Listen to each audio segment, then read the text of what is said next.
নারায় গস নারায় মাওলা লাগিয়েছেন, সেই মাওলা পাকের গুণগানের স্টেজ থেকে আমরা কেন অন্য গুণগান করব? কেন আমাদের কাছে সে হাদিস কোরআন নেই? সারা রাত যদি মাওলা পাকের সামনে বলা হয় রাত দিন শেষ হয়ে যাবে, তবু শেষ হবে না। গস পাকের জিকির যদি হয় ওনার নারা, তবু শেষ হবে না।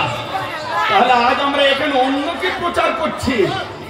তারা তো আহলে বায়াত নয়, যাদের নারা লাগছে আহলে বায়াত নয়। আমি এই জন্য বলেছি, দুনিয়ায় আলেম হাজার হতে পারে, লক্ষ হতে পারে, লক্ষ কোটি ওলামা হতে পারে, মুহাদ্দিস হতে পারে, কিন্তু আহলে বায়াত হতে পারে না তার শরীরে যতক্ষণ আহলে বায়াতের রক্ত থাকবে। এটা বলো দোষ? তাহলে হাজার বারে দোষ আমি করব, কারো কাছে আমি মাথা নত করিনি, মুর্শিদের দোয়া করবো না, সত্য বলে যাব। তাহলে আপনারা যেটা শুনতে চাচ্ছেন শোনেন,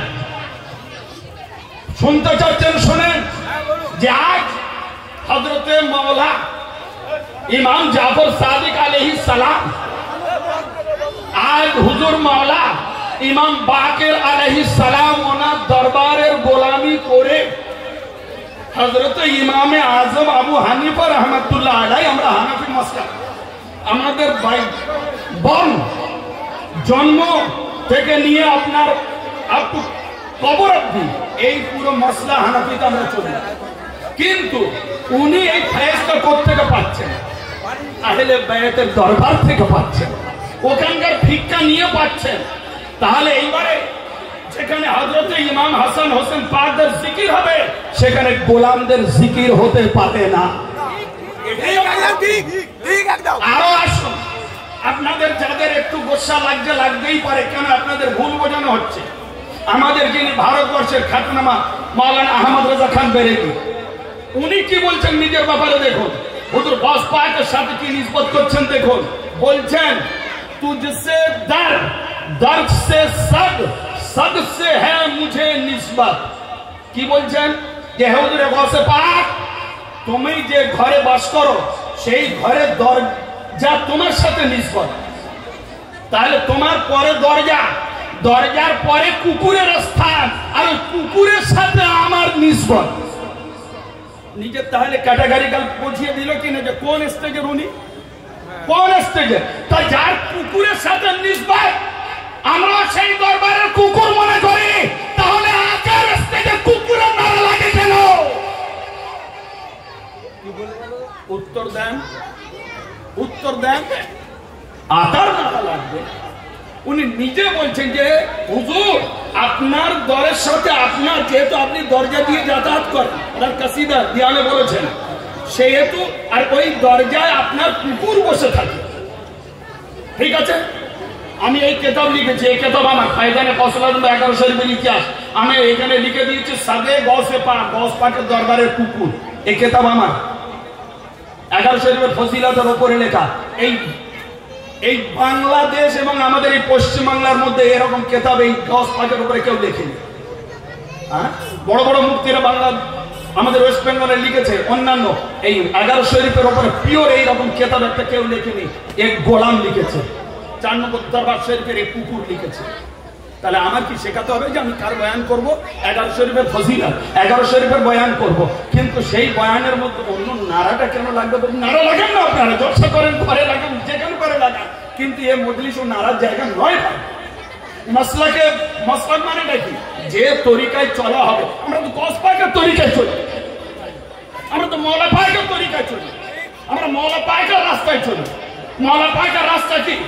যে তোমরা কিয়াম করবে, মিলাদ করবে, গস পাককে মানবে, আহলে বাইত পাককে মানবে, আসহাবে কিরামকে মানবে, আজওয়াজ মুতাহহারা পাকদেরকে মানবে। এটাই হচ্ছে তো আমার মাওলা পাকের তরিকা, আহলে বাইতের মাসলাক। হ্যাঁ, তাহলে যারা আজ এটা লাগিয়ে বিভ্রান্তি করার চেষ্টা করছে, আপনারা ভাই যেদিন থেকে আমার ফোন দিয়েছে সেই দিন থেকে আমার মাথায় হ্যামার মারা হচ্ছে বারবার। হুজুর এখানে বাইরের কিছু এসছে, বাইরের কিছু এসে আমাদেরকে আমাদের দরবার চ্যুত করছে। আমাদের দরবারের কি বয়ান নেই? এটা অবশ্যই রয়েছে, আমি যাচ্ছি ইনশাআল্লাহ।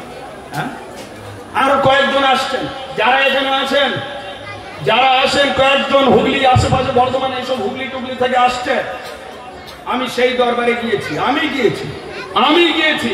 ওনার আব্বা ও দাদারা তারা ইন্তেকাল করেছেন, আমাকে ডাকতেন ওখানে। ওই দরবারে গিয়ে দেখতাম মুরব্বী ওনাদের যারা ছিলেন তারা ঢোল এবং কাওয়ালি সব হতো, ঢোল কাওয়ালি সব হতো। হুগলি দরবার যেখান থেকে আপনাদের এখানে কেউ কেউ আসে, ঢোল কাওয়ালি সব হতো।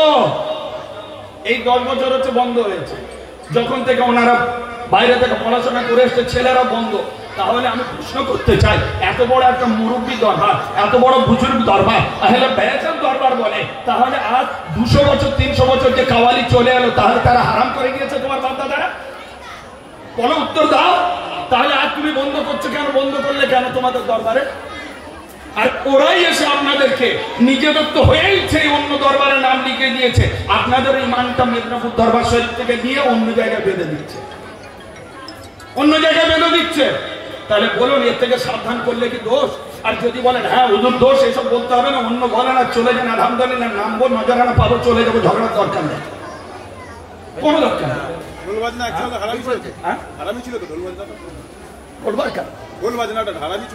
না, সমস্ত ঢোল হারাম নয়, ঢোল হারাম নয়। কেন বলছে হারাম না? ফতোয়াটা যেই করলো, ফতোয়ার দলিল সব শুনে যান। আমাদের সব থেকে বড় কেতাব উর্দুতে, মসলার কেতাব, বারেলি থেকে ছাপা বাহারে শরিয়াত।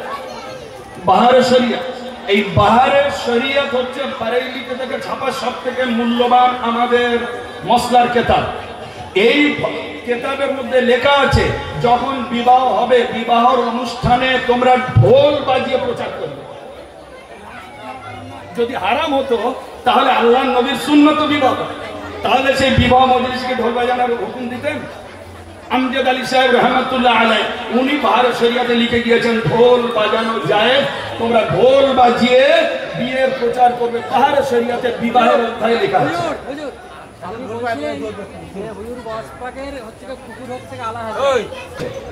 এই জন্য যাবে না যে আজ আমরা পার্টিকুলার, যেমন আমাকে বলা হলো যে আপনি 11 শরীফের ওপরে বয়ান করুন, ঠিক আছে, 11 শরীফের ওপর বয়ান করুন। আমি যদি অন্য জায়গায় অন্য বয়ান করি, তাহলে আমাকে নিষেধ করা হচ্ছে, নিষেধ করা হচ্ছে। তাহলে কেন অন্য বয়ান করলে নিষেধ হচ্ছে?